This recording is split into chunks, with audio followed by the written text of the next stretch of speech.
Introduction to Biological Sciences bits.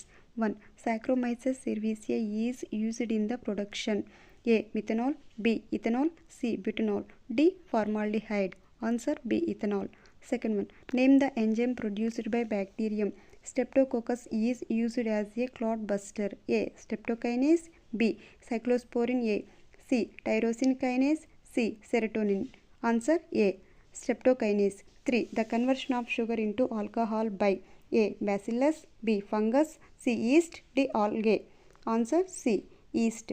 4. For making of foods like dosa and idli, the dough is fermented by A. Yeast, B. Fungus, C. Bacteria, D. A and B. Answer C. Bacteria. 5. The microbe that used in control of oil spills.